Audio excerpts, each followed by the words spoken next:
What's going on, guys? So this is my 2019 CRF 450. Now that I put some hours on it, went through some races, I'm finally confident enough where I can give you guys a good enough review. So with that being said, here are 5 pros and cons of my new bike. Okay.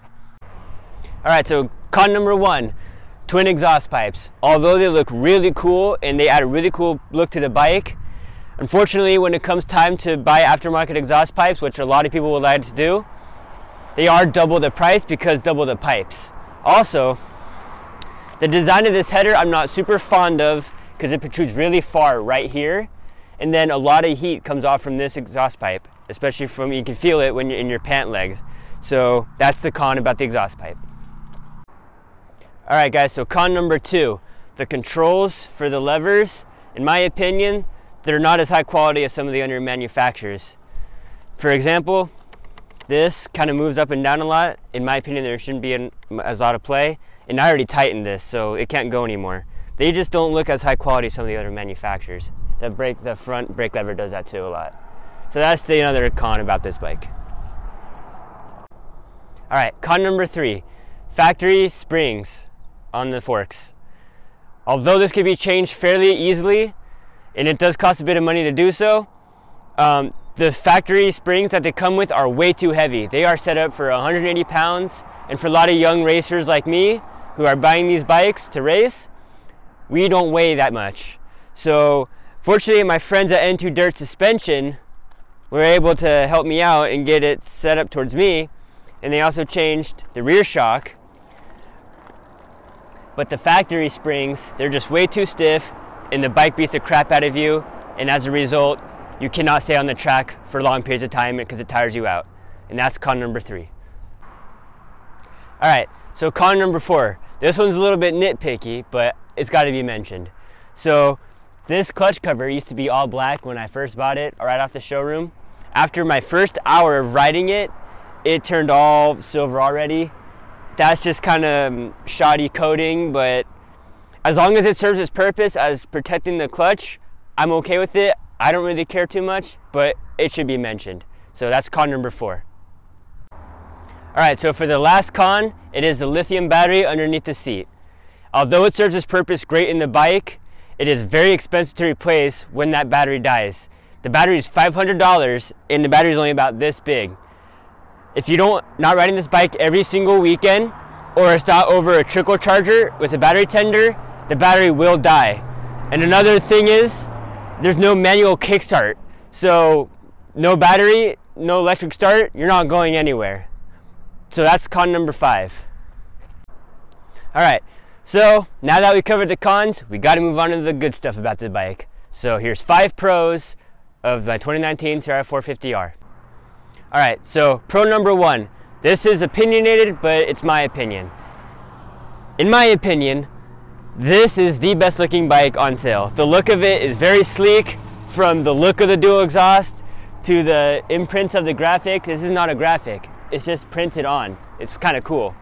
They go as far as detailed as put silver screws and black where it's black so they can hide it and conceal it. I think the look of this bike is great. It's got a good rear end shot in my opinion because of the dual pipes. Just the little details from the black engine head. It's kind of cool. And new for 2019, of course, they put the new black rims on it. So that is pro number 1, the looks. All right, pro number 2, handling. This bike handles great on the track. I can throw it into corners very confidently. I can whip it around. I feel like I'm riding a 250, especially since I changed the suspension for me. Although this bike weighs 247 pounds, one of the heaviest bikes in the 450 class for this year, it does not feel that way on the class. It feels very light and nimble, and that's kind of what Hondas are known for, simple handling. And that is pro number 2. All right, pro number 3, power. This is the most powerful bike in the segment for this year, horsepower and torque.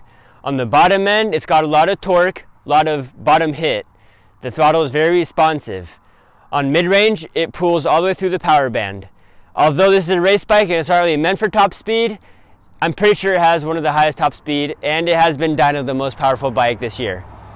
It's got 3 different map settings. I'll talk about this more in my features video, but basically it's map number 1 is normal, map number 2 is soft, and map number 3 is aggressive.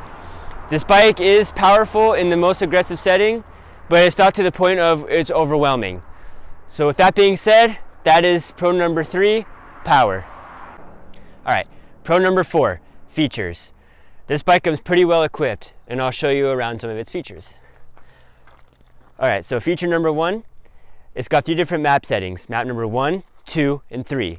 Map number 1 is regular. The throttle is pretty responsive, but the power is a little bit reserved.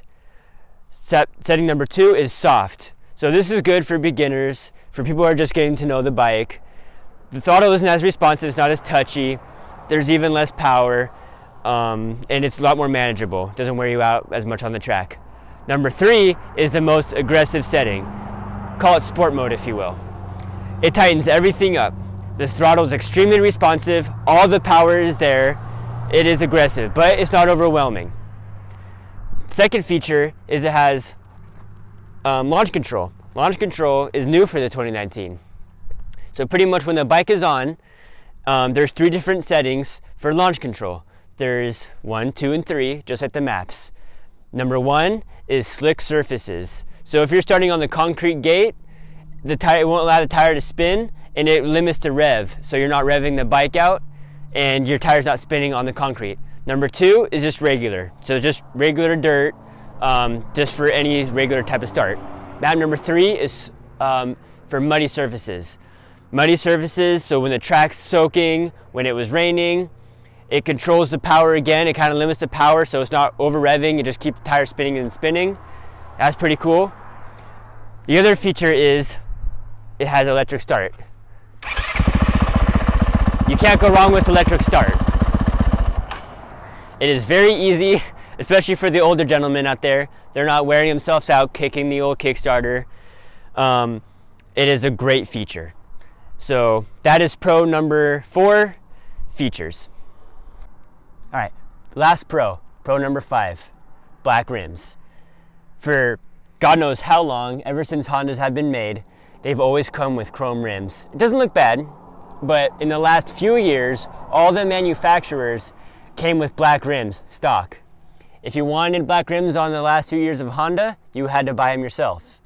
Fortunately for this year, the 2019, they put black rims, and I think the bike looks a lot better, and I think everybody will agree with me. What's really cool about these ones in particular, they're DID Dirt Star rims. They are probably the strongest rims that you can buy on the market right now, and a testament to that because the pros use them in Supercross and Motocross. So that is pro number 5, black rims on a Honda. Finally. All right, last one. This is a bonus. Exhaust sound. This is the benefit of 2 exhaust pipes.